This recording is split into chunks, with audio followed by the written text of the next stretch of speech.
Cae la tarde y en un rincón de la ciudad, en un pequeño jardín, alguien cuenta una historia, reflexiona en voz baja o conversa, paseándose bajo los árboles.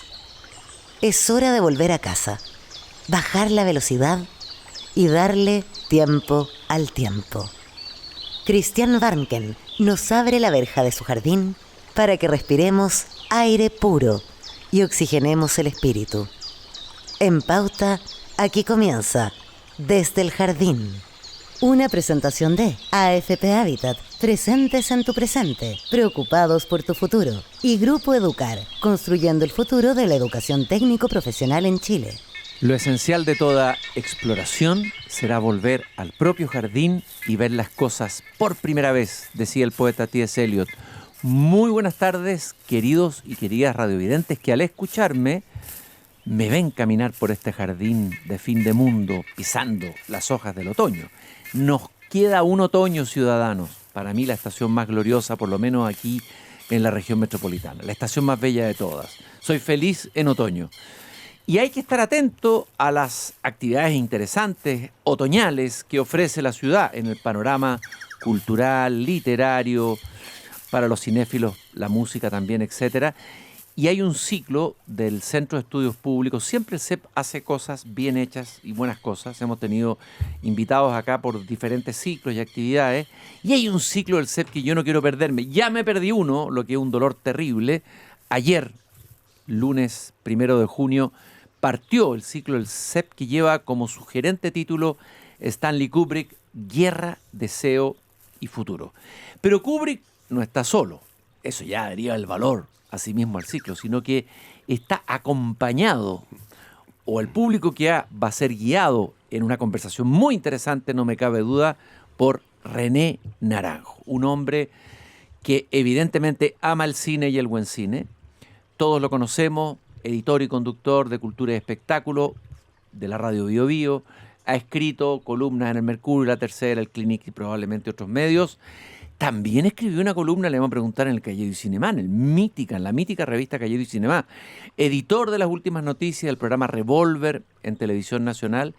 Y ahora, además de animador de este ciclo sobre el gran maestro Stanley Kubrick, coprogramador de Una Buena Noticia, el Cine Club de Ñuñoa, que todos los miércoles está estrenando buenas y grandes películas para también tener una buena conversación. Me gusta esto de que hayan estos actos presenciales donde llegue gente. Hasta ahora seres humanos, todavía no llegan robots, por suerte, ni máquinas, que se ven las caras, que conversan, que se escuchan y ven el cine ahí, en presencia. René, muchas gracias por venir a conversar conmigo esta tarde en el jardín. Encantado, Cristian, de compartir aquí en tu programa, en tu jardín estupendo, que invita a la conversación y a la reflexión. Sí, respecto a lo que tú dices, es muy importante conversar o comentar o reflexionar sobre las películas luego de verlas, que es algo que antes se hacía normalmente, porque íbamos al cine, después íbamos por ahí, comíamos algo, tomábamos un refresco y comentábamos la película, pero con el tiempo eso se perdió y ni hablar en el streaming, en la casa, generalmente la gente ve las películas sola, muchas veces acostada. Entonces, claro, y eso nos lleva un poquito como a la soledad, al solipsismo. En cambio, quizá que hay una nostalgia, y va a empezar, yo espero, una nostalgia de volver a encontrarse para ver cine juntos, que es un placer distinto que ver el cine en la cama ahí con el computador, además, sí, antiestética la cuestión. Absolutamente. Claro, porque además, que por ejemplo, en la sala de cine Ñuñoa, donde hay 80 butacas, esto es la Casa de la Cultura, Ñuñoa, ir a Raza del 4055, vemos la película y luego se da esta conversación y la gente va comentando sobre lo que sintió, pero acompañado, claro, con los corazones alineados. Si hay emoción, la gente se emociona, todos.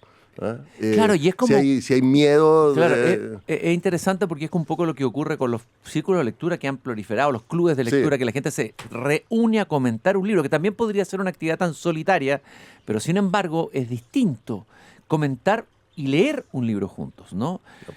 Totalmente. O sea, al final las películas y los libros, las obras creativas, las obras de arte, se completan en el lector, en el espectador, ni hablar de Stanley Kubrick, que todavía más de medio siglo después generan distintas reflexiones y guardan su misterio. Entonces, la gente las ve y dice, oye, ¿qué significa esto? ¿Qué pasa aquí?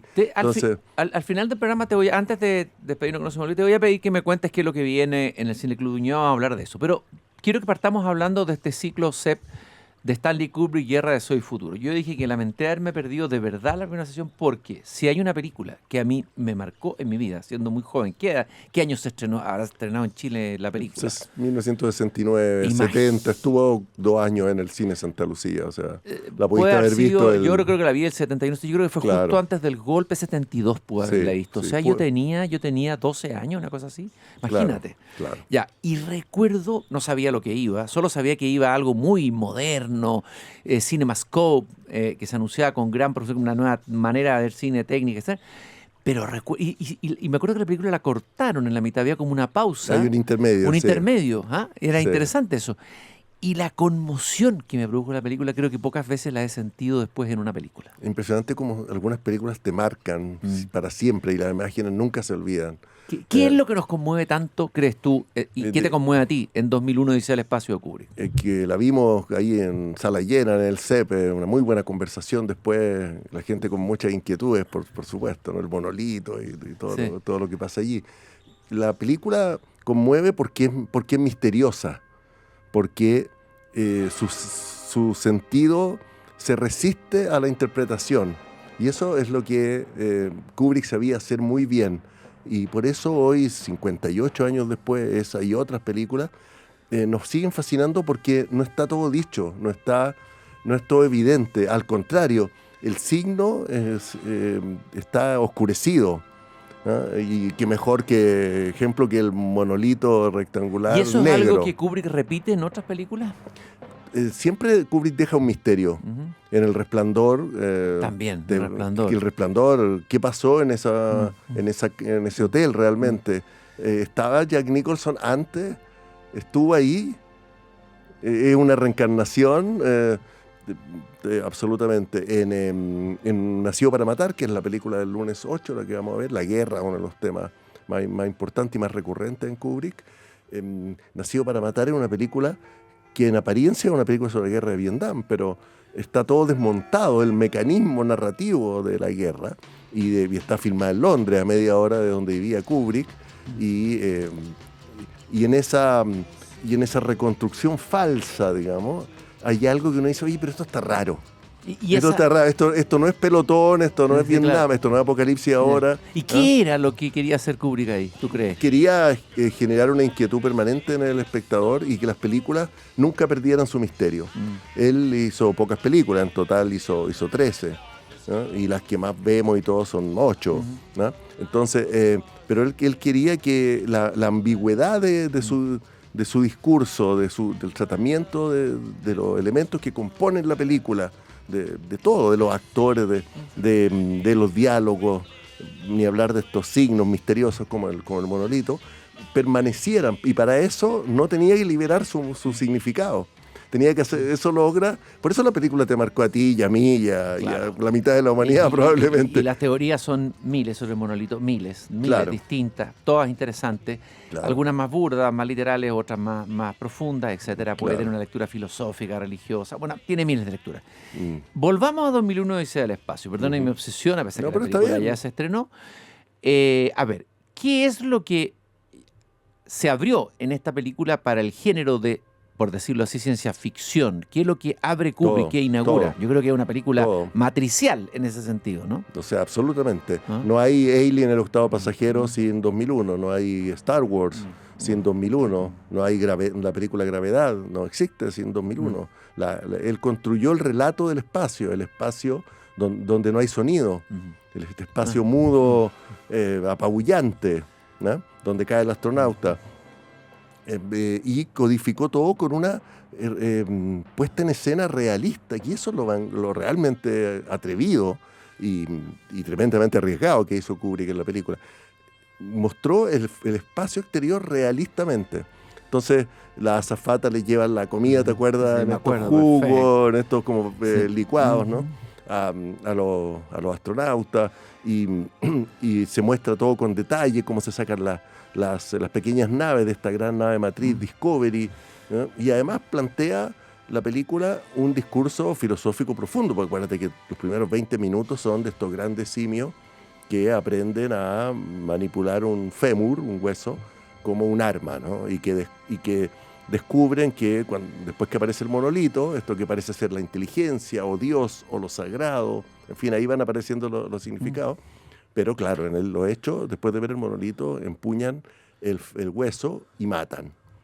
Entonces eso y además, es estremecedor. Kubrick entiendo que era un perfeccionista en todos los detalles, me imagino, o sea, en la imagen, el sonido, o sea, eso hacía aún más. No, la película se produce durante 3 años, todos los días trabajando.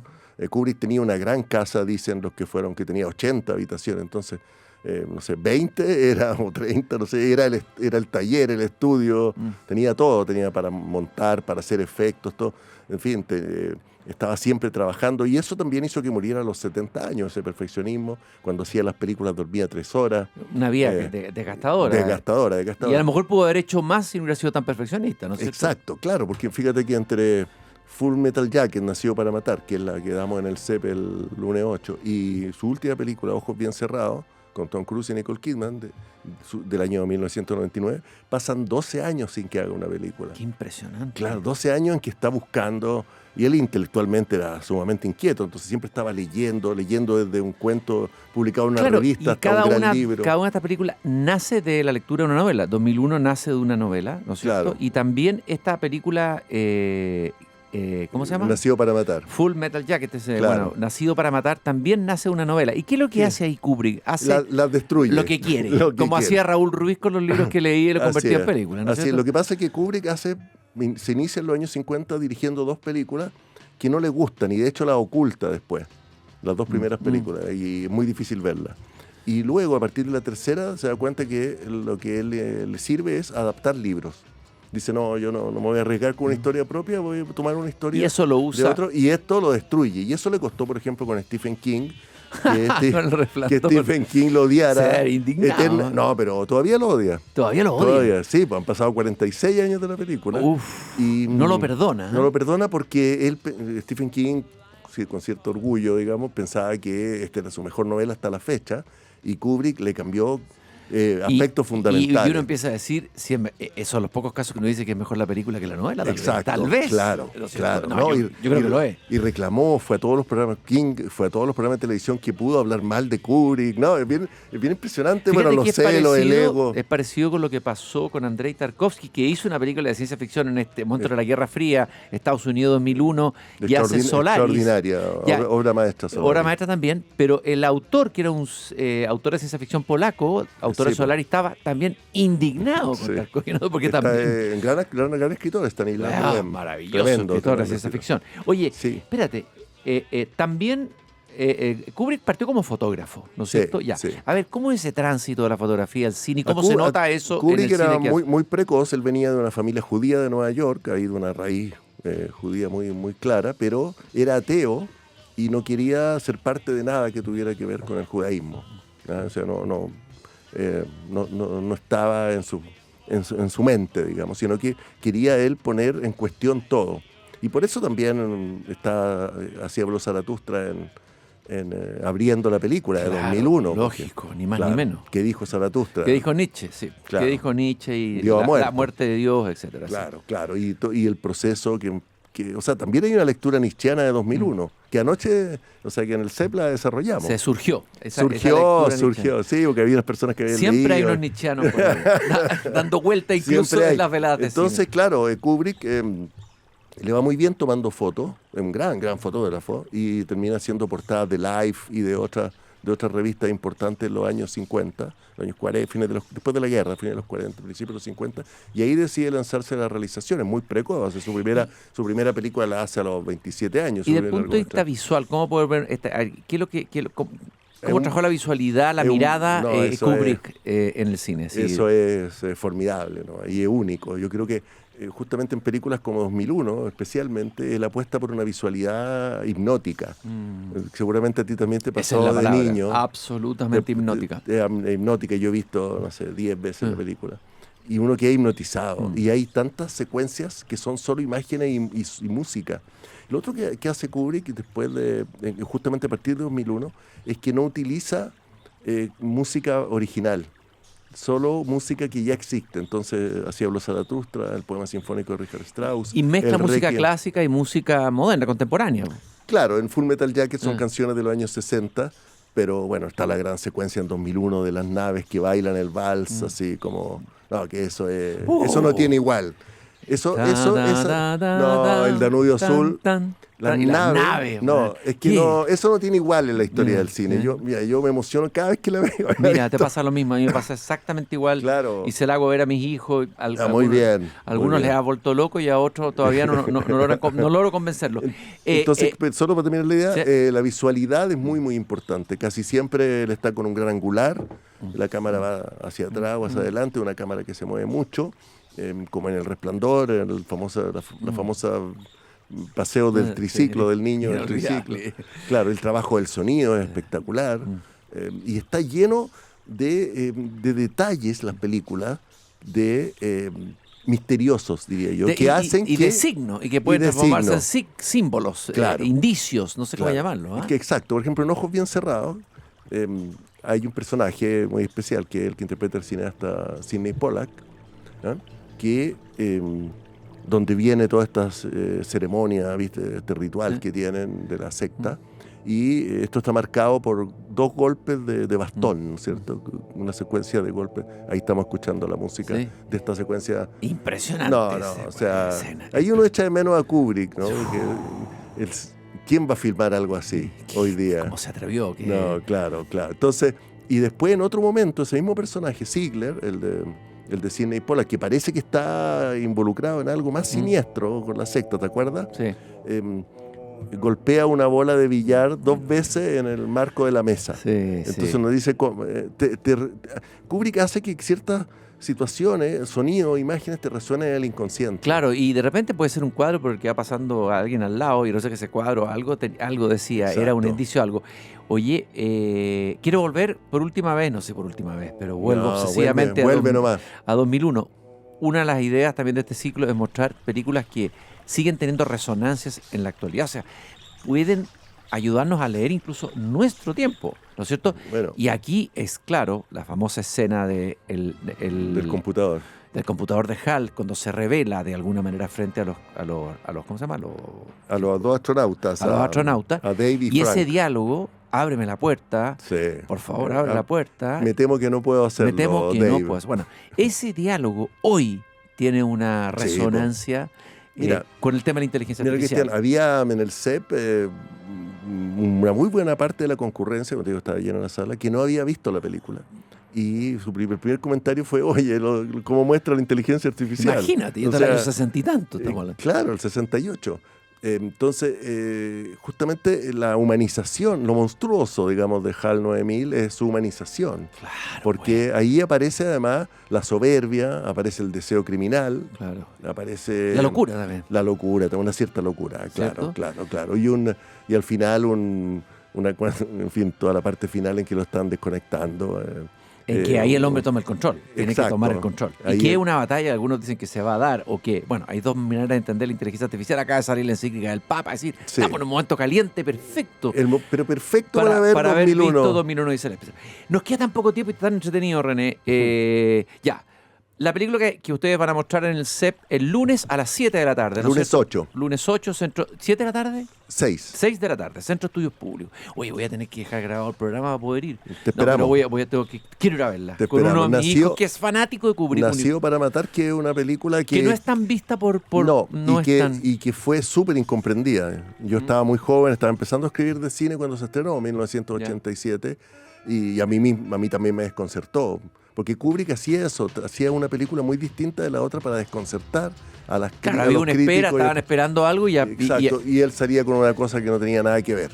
Ya. Entonces, y el lunes 15 damos Ojos Bien Cerrados, que es una película que con este tema de la secta... Oye, y de Epstein y Sí, etcétera. sí, O sea, ya la cruzadora. Oye, si la actual. Oye, pero espérate. Claro, y con la idea de que hay un grupo secreto que controla el poder a gran escala, digamos, ¿no? Claro. Que en un momento parecía una teoría de la conspiración descabellada y hoy día ya no lo parece tanto, digamos. Esta última película de Kubrick, después de esto fallece. Incluso hay teorías conspirativas de Sí, que lo sí. habrían matado. Yo no sé si Sí, no, eso va a ser no, real no. o no. Estaba enfermo No. probablemente. A ver, ¿qué quiso hacer Kubrick aquí? Él tenía claro que esta era su última película, su adiós o no. No lo sé, porque Kubrick, como te decía, se desgastaba mucho físicamente y emocionalmente con las películas. Entonces, ese rodaje dura más de un año. De hecho, le cuesta la separación a Tom Cruise Imagínate. y Nicole Kidman. O sea, Tiene que ver con las fantasías de pareja, Claro. uno de los temas, el tema de la secta, tú dijiste ya. tiene Pero esos dos ¿qué temas. hizo, qué crees tú que hizo de genial acá Kubrick en esta película? Ya vimos lo que había hecho No, en 1900. ¿Qué hizo acá? Es genial porque entra en la psique de la pareja a partir de de la pareja más famosa del cine en ese momento. ¿No? Entra en la intimidad, la cámara está, o sea, Tom Cruise está y Nicole Kidman están sentados en la cama en ropa interior. Claro. O sea, él y la cámara está ahí con Kubrick y ahí están ellos dos, digamos, expuestos Ajá. en su intimidad absoluta. Al mismo tiempo, como trasfondo, hay una secta que realiza estas mismas fantasías que va desarrollando el personaje de Tom Cruise, podríamos decirlo a un nivel muy sofisticado, ¿no? Como se ve en la película. Y Tom Cruise logra acceder a este círculo, pero eso va a tener un costo muy importante. Entonces, trabaja Kubrick con algo que siempre le interesó, que es la psique humana y la fantasía, ¿no? Porque en rigor Nicole Kidman le cuenta una fantasía. Y eso despierta en él una Exacto, fantasía. y Pero, eso- pero luego empiezan a pasar una serie de hechos, de claro. encuentros azarosos Sí. en la ciudad que van todos convirtiéndose también en símbolos y señales de algo misterioso. De ¿no es algo cierto? misterioso. Y hasta hoy se escriben artículos y algunos muy extensos sobre qué quiso decir Kubrick. ¿Y ahí cuál es la teoría más de sopilante? ¿Cuál te parece la más interesante No, sobre esta película? que hay un rapto ahí al final de la hija, porque hay dos hombres que aparecen y después desaparecen. No está, narrativamente no está sostenido, digamos. ¿Ya? O sea, como que al final la pareja va a ser víctima de la misma secta. Ajá. Eso no lo sostiene el relato, pero funciona como teoría de la conspiración. Ya pues dijimos que con 2001 Kubrick en cada película abre algo para cada género. De alguna manera, no sé si revitaliza los géneros o inventa el Inventa. género de nuevo. En este caso, ¿qué está abriendo aquí en esta película? Lo que pasa es que va en la exploración de la pareja, de la intimidad de la pareja, él va al fondo del inconsciente. ¿No? Esa es su apuesta. Y esta escena magnífica que estamos escuchando la música, toda música compuesta por grandes compositores del siglo XX, esa fantasía es como estar en el inconsciente. Está lleno de máscaras extrañas, es un mundo un poco demoníaco, ¿no es cierto? Hay una maldad ahí rodeándolo todo. Tom Cruise ahí peca de incauto, por supuesto.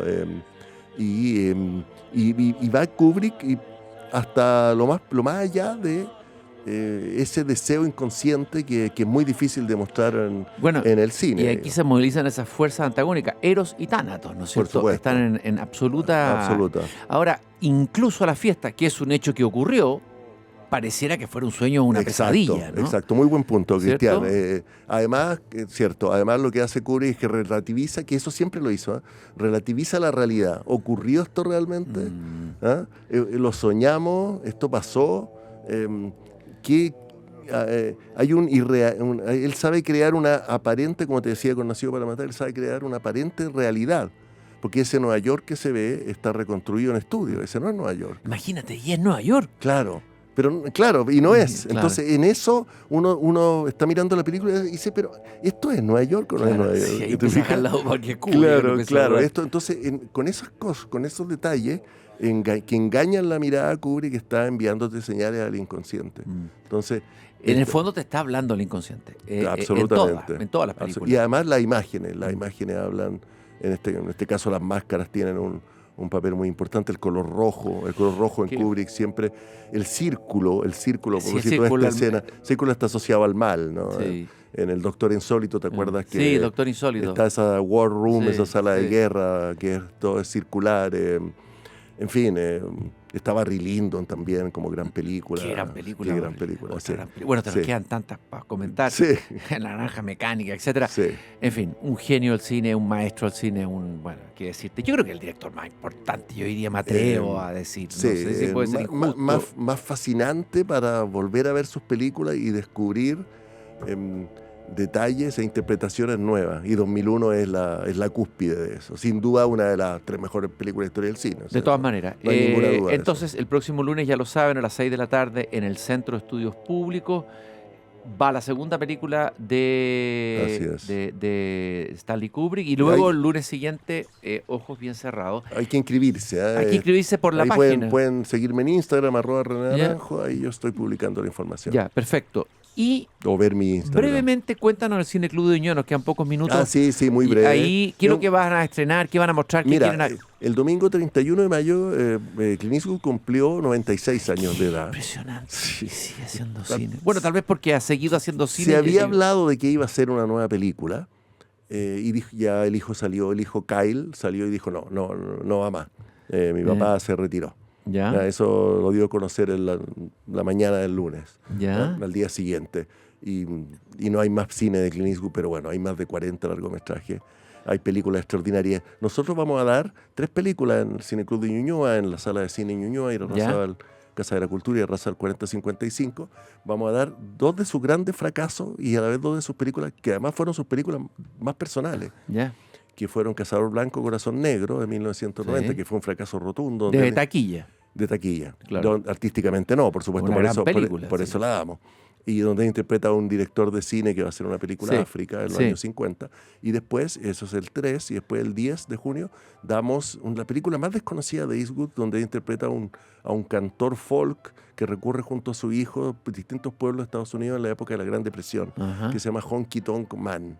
Ajá, Que esa no la he visto. prácticamente no se dio fuera de No, Estados no la he Unidos, visto, no. 1982. Ah, y vamos a tener la oportunidad de verla ahí en el Cine Exacto, Club. tremendo fracaso. Así que, Bueno, a y mí después- me gustan los directores que se atreven a fracasar. Porque Exacto. son los que se atreven, No, como los Eastwood. escritores que se atreven a fracasar, ¿no es cierto? Eastwood, tremendo. Bueno, hizo Bird, ¿te acuerdas de Sí, Bird? De esa Bird, película claro que sí. sobre Charlie Parker. Y cerramos este pequeño ciclo de 3 películas de Eastwood con una película que sí fue un gran éxito y es favorita del público, que son Los Puentes de Madison. Ah, imagínate, inolvidable. Otro director con hartos registros. Claro, y que explora los géneros. Explora distintos géneros. Claro. La Y última... el sí. melodrama desaforado. Desaforado. La última pregunta que no puedo dejar de hacerte. ¿Cuál Sí. es tu diagnóstico, y se lo hago siempre a mis amigos cinéfilos, de la situación del cine hoy?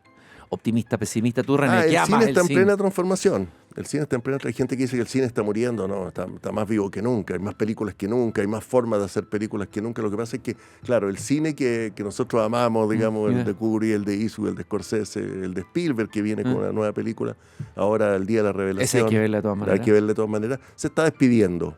¿No? Va a ser dentro de poco el cine clásico ese. Y ahora hay hay nuevas formas de hacer cine, hay nuevos relatos, nuevas formas de verla. Y yo creo que lo fundamental es reivindicar esta práctica de juntarse a ver las películas. Bueno, eso es lo que te quiero decir. Sí. Pero la plataforma va a matar a los cines. ¿O tú no, crees que no todavía. no todavía? No todavía. Ya. Probablemente sí. Algunas películas, grandes películas, van a concentrarlo como La Odisea o El Día de la Revelación. O viene Toy Story también, Toy Story 5. Van a ser grandes taquillazos y es lo que la gente más va a ir a ver. Pero las plataformas le dan cabida a películas europeas o de arte latinoamericana que nunca se verían de otra manera. Te recomiendo la película colombiana Un Poeta que obtuvo premio en Cannes el año pasado. ¿Eso está en qué plataforma? Está en HBO. A propósito de películas que no llegan al Poeta. cine. René, Está genial Un Poeta. Ya el título me gustó. Sí.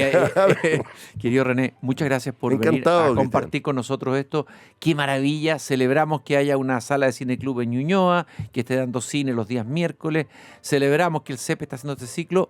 René, fue un gusto haber conversado contigo y caminado por el jardín. Cristian, muchas gracias. Y nosotros nos encontramos unos segundos más, vamos a una breve pausa. Recordar que el Grupo Educar, construyendo el futuro de la educación técnico profesional en Chile, conoce más sobre nuestro trabajo en grupoeducar.cl. Ahorrar hoy puede marcar una diferencia real mañana. Con AFP Habitat, contrata un plan APB y aprovecha al máximo los beneficios tributarios disponibles. En unos segundos, seguimos caminando por el jardín. Seguimos caminando lentamente a paso otoñal por este jardín de fin de mundo, en esta Finisterrae, que es Chile. Ahí voy caminando, pisando las hojas del otoño, hago reverencia ante las hojas y el otoño. Y quiero cerrar este bloque de día jueves, ya venimos de una semana agitada con muchas temáticas, cuentas públicas, cuentas privadas. Quiero cerrar esta semana con una rica conversación, con una copa de vino, ojalá. ¿Dónde está? No, se me quedó el vino adentro. Bueno, sobre música, sobre gran música, y por eso que quiero agradecer tanto a mi querido amigo Javier Sanfeliu. Ustedes lo conocen, es mi traficante personal de música, el que me provee de buena música cada cierto tiempo. Música para el alma, o sea, él viene para momentos muy excepcionales a regalarle al alma la música que necesita.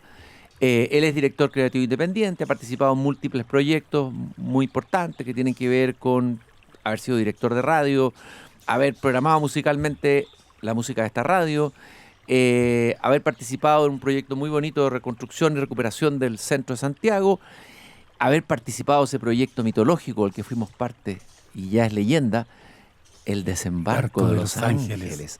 Javier Sanfeliu, Desde el Jardín. Querido Javier, muy buenas tardes. Muchas gracias por la invitación nuevamente, Cristian. Estoy un poco afónico, pero muy contento de estar acá porque la invitación era inevitable decir que sí. Y por eso te lo agradezco mucho y lo van a agradecer sobre todo quienes nos están escuchando. Fíjense ustedes que un hombre de 83 años, que uno diría puede colocarse la bata, encerrarse en la casa y morir, no sé, colocarse frente al televisor y morir, que es la receta más perfecta para eso.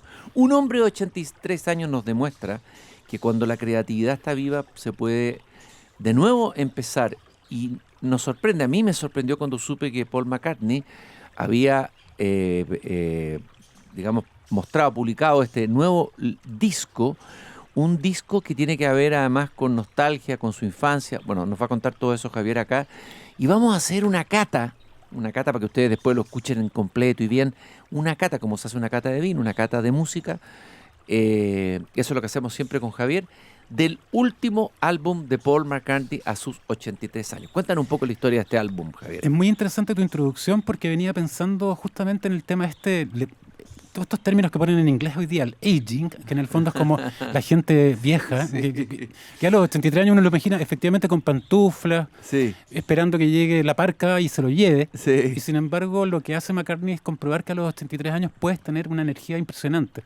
Estaba leyendo sobre el disco hace poco y bueno, él trabajó con Andrew Watt, que es un gran productor musical. Es un tremendo productor, ¿no? Ha trabajado con los Rolling Stones, ha trabajado con qué sé yo, con Miley Cyrus, también gente más joven, trabajó con Iggy Pop. Bueno, y Andrew Watt contaba que era un gusto ver a Paul McCartney en el estudio porque Paul McCartney saltaba de un instrumento a otro. ¡Qué maravilla! Porque acá hay una cosa muy interesante de este McCartney, que este es el tercer disco que McCartney toca casi todos los instrumentos. El primero fue el McCartney 1, que fue el de 1970, que fue el primer disco que saca como solista. Luego saca el Tug of War del año 82, también todos los instrumentos los tocó él, salvo unas canciones con Stevie Wonder. Y luego este disco donde toca todos los instrumentos prácticamente él. Todos los instrumentos los toca él. Pasa por la flauta, pasa por el cultrún, pasa por todo, por el trompe. Pero lo interesante de él es que todos esperábamos que fuera un disco nostálgico como de despedida del Tatita, que tiene 83 años y habla un poco de Liverpool. Ya, ¿y no es de ese tipo de nostalgia? No es ese tipo de nostalgia. Este es un tipo de alegría de haber estado ahí. La alegría de haber estado, que es la contraposición a la nostalgia, puede ser. Exactamente. Hay canciones que son de cuando se conoció con John Lennon. Hay canciones cuando viajaba en micro con George Harrison antes de ser famosos. Sí. Hay canciones que ahora cantan con El Único Vivo con Ringo Starr, que vamos a escuchar un pedacito de eso. En el fondo, el tema es ¿cuán viejo te sientes tú si viene un Paul McCartney y te dice, mira, tengo la misma energía que tenía a los 14 años? Oye, más nostálgico es Yesterday que esto. Y eso lo escribió a los 22 años. Es que quizás era viejo y asada y ahora dio la vuelta. Dio la vuelta. Recordé, a propósito que tú también lo conociste, recordé unas palabras que escuché de su boca, de Gastón Sublet, que dijo, yo voy a morir a los 94 años joven. Claro. Y murió joven. Bueno, la vejentud. La vejentud. Y bueno, dicho eso, hay que mencionar que hay muchos artistas de esta, qué sé yo, Clint Eastwood se acaba de retirar en los 96. Mick Jagger dice que el 2027 no haya la hora de salir a correr a los 84 años también a tocar con los Stones. Son buenas noticias. Justo estoy leyendo, por casualidad, encontré el otro día en la librería un libro precioso del gran Norberto Bobbio, pensador italiano, Pero un libro no, él es filósofo político, una cosa así, pero él escribió un libro que se llama De Senectute. Ya a los 80 y tantos años. ¿Y ya sería algo así como Sácate la vejez? No, sobre la vejez o de la vejez. Ah, perfecto. ¿ya? Y es un libro precioso de meditaciones melancólicas, pero no hace pataletas ni se queja demasiado, simplemente va consignando que se ha entendido por vejez. Y ahora tenemos acá una de Senectute, pero de un Senectute que, bueno, de un hombre mayor, de un hombre no de una cierta edad, sino de una edad cierta, que de 83 años, cantando, bailando, creando. Sí. Mira, vamos a decirle a nuestro querido Control Cote que en el fondo partamos escuchando un fragmento de una canción que se llama Mountain Top, ya. que trata de un joven que está en el famoso festival de música en Glastonbury en una experiencia psicodélica. Ya. Que es una canción muy parecida a lo que hicieron los Beatles cuando estaban en experiencias psicodélicas con Strawberry Fields Forever y todo lo que conocemos de los Beatles de la etapa más hippie. Y acá él se encarna en un joven de 20 años absolutamente loco en el medio de un recital y es preciosa. Si la podemos escuchar en Cote sería increíble. Y la letra dice algo así como: llévame a la cima de la montaña, muéstrame cómo caen las aguas, hasta el pequeño arroyo que corre ahí abajo, como este arroyo de este jardín. Cada vez que camino contigo, hongos mágicos aparecen por todas partes, como si quisieran hablar y decir hola. ¡Qué tema tan bello! Es precioso, y ojo que tiene varios cambios en el camino, pero que también demuestran una creatividad importante. Hay una línea que leí también en el New York Times que decía: cada vez que doy con algo, dice Paul, es como, oh, wow, es una sensación increíble. Ya saben, todo lo creativo es algo grandioso. Yo digo que le gana al trabajo. Absolutamente, y le gana a la inteligencia artificial. Pero por supuesto. A ver, algo puede reemplazar esta experiencia humana, sintiente, de un Paul McCartney subjetivo, único y irrepetible. Tal cual. Haciendo esto. Exactamente. No quiero que me reemplacen eso. Es imposible y eso no va a pasar. O sea, yo de verdad creo que hay un hype con el mundo de la inteligencia artificial, que es una herramienta más. Recuerda que cuando apareció Internet también todo se acababa. Y, bueno, podríamos gastar horas hablando de la encíclica del Papa, pero finalmente tiene que ver con cómo nosotros tenemos que rescatar las humanidades. Y este disco es un disco profundamente humano. Humano y joven. Ojo, no estamos en la despedida de un Tata hablando de Liverpool, aunque se trata de los años de Liverpool en general. Tú lo dijiste, no es esa nostalgia desgarradora del pasado, melancólica, sino que es volver a vivir ese momento que se vivió y es como dar gracias en el fondo, ¿no? Sí, da gracias y también nos dice gracias por todo. Dice la gracia de estar aquí. Claro. Ya, y sigamos con el álbum. El título, no lo dimos, el título del álbum.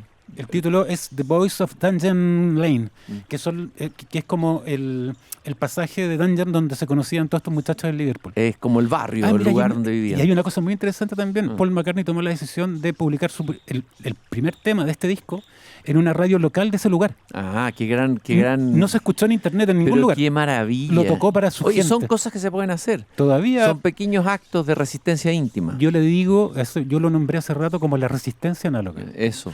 Tenemos que salir un poco del iPhone y volver a mirarse. Y porque tenemos que dejar un poquito de realidad análoga por cualquier cosa, pues se cae lo otro, oye, que haya algo de realidad, que la realidad todavía esté ahí. La resistencia análoga es justamente eso, y créeme que está pasando. Bueno, mira, escuchemos un fragmento también de la canción que graba con el único Beatle vivo, aparte de él, obvio, con Ringo Starr, que se llama Home to Us.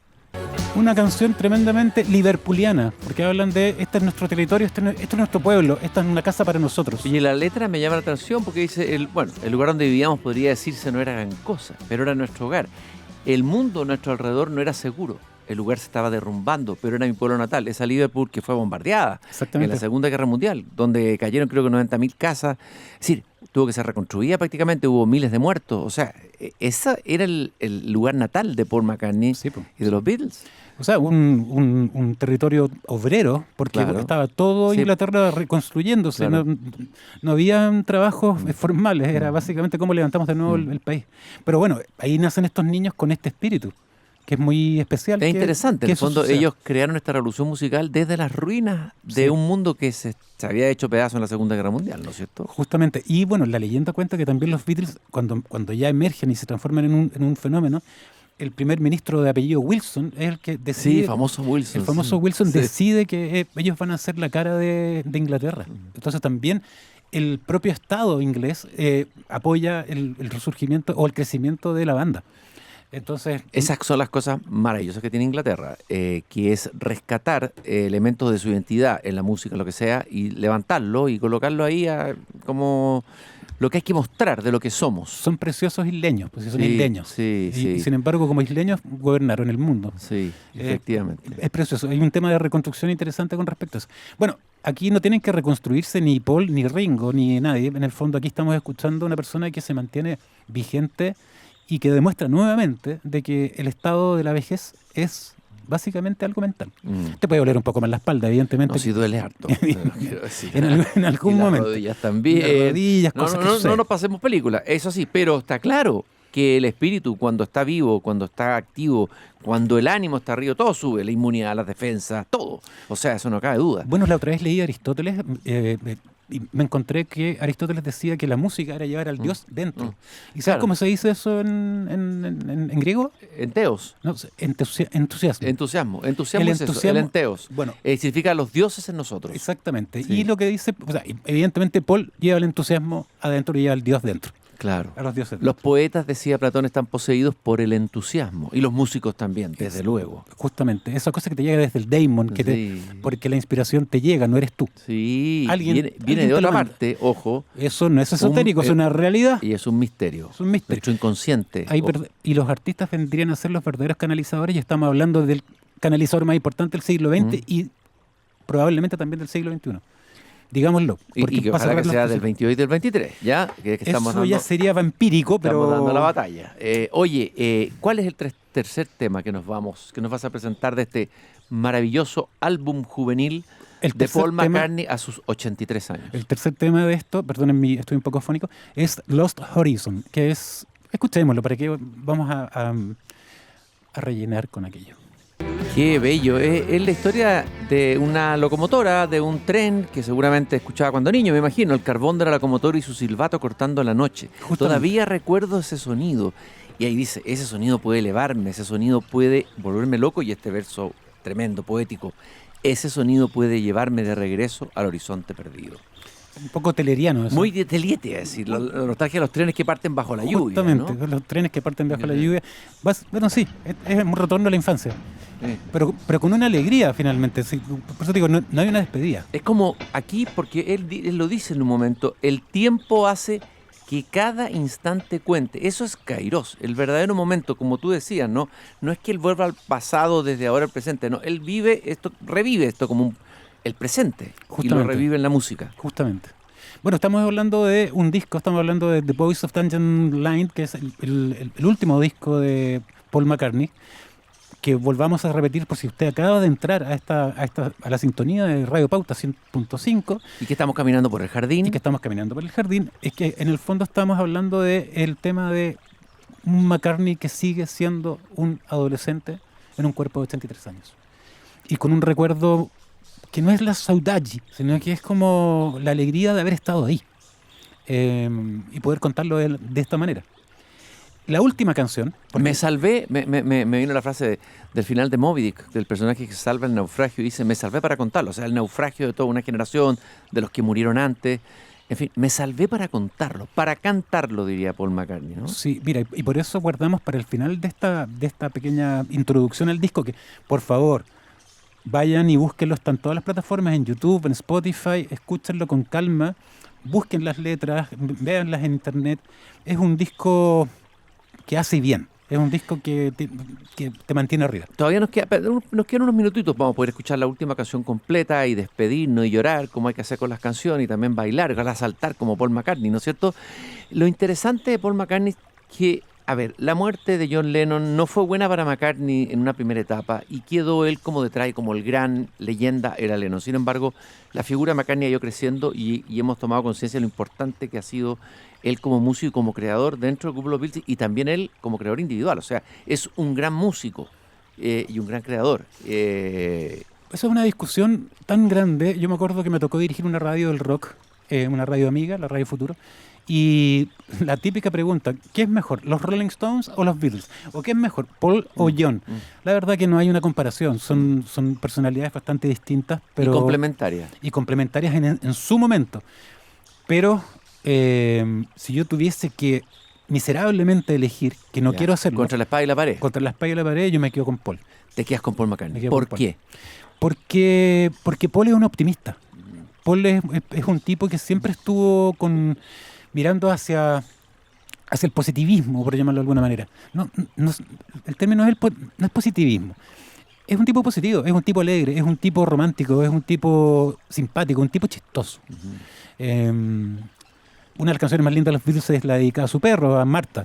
Marta, my dear. Sí, su música nos hace bien, ¿no es cierto? Sí, hace bien. Que Paul. necesitamos cosas hoy día, sobre todo en los tiempos que corren, cosas que nos hagan bien al alma, y por lo tanto y por ende al cuerpo. Estoy con mi traficante de música, Javier Sanfiliu, y vamos a cerrar este recorrido precioso que hemos hecho, Javier, que de verdad te lo agradezco, es un regalo que nos has traído aquí al jardín, presentando el último tema con el que nos vamos a despedir, con el que vamos a cerrar el programa de hoy día, para que todos ustedes que van volviendo a su casa, probablemente muchos de ustedes manejando, en alguna autopista, carretera o por cualquier lugar de la ciudad y de la ciudad donde nos escuchan, O paseando el perro. o paseando al perro, en Antofagasta, en Viña del Mar, en Valparaíso, en Temuco, Santiago, y también los que nos siguen como podcast. Si no los escucharon en el momento que estamos ahora transmitiendo, no importa, porque el tiempo de la música es el Kairos, como decíamos, no es el tiempo de Cronos, es otro tiempo. ¿Con quién nos vamos a despedir? ¿Con qué tema de Paul McCartney? Mira, nos Javier? vamos a despedir con el primer single del disco, que es un single que se llama Days We Left Behind, que es básicamente los días que dejamos atrás. Que tiene, Los días que dejamos atrás. sí, mira, hay algunas partes muy bellas que dice: aún veo a los chicos de Dungeon Lane a lo largo de la orilla del Mersey. Algunos sentirán el dolor, pero otros estaban destinados a algo más. Hay una autorreferencia con respecto a cómo ellos pudieron de alguna forma salir de ese mundo obrero pobre de reconstrucción y, bueno, Son resilientes, pues. y gobernar el mundo. Desde luego. Pero mira, estos resilientes, lo que puede hacer la resiliencia. Mira, nada sigue igual. Nadie necesita llorar. Nadie puede recuperar los días que dejamos atrás. Querido Javier, nos despedimos entonces con el tema de Paul McCartney. Los invitamos a ustedes a escuchar el álbum completo, como dijo Javier. Por favor. Gracias por habernos acompañado entre nosotros, caminando juntos por este jardín al fin del mundo. Les recuerdo que mañana nuevamente vuelvo a abrir la verja de madera de mi jardín a las 7 de la tarde con una conversación tan hermosa y tan nutritiva como esta que acabamos de tener con Javier Sanfiliu. Un gusto, Cristian. Muchas gracias por la invitación. Y escuchemos, y por favor, suban el volumen de su auto, de sus audífonos, y escuchen esta belleza. Buenas tardes.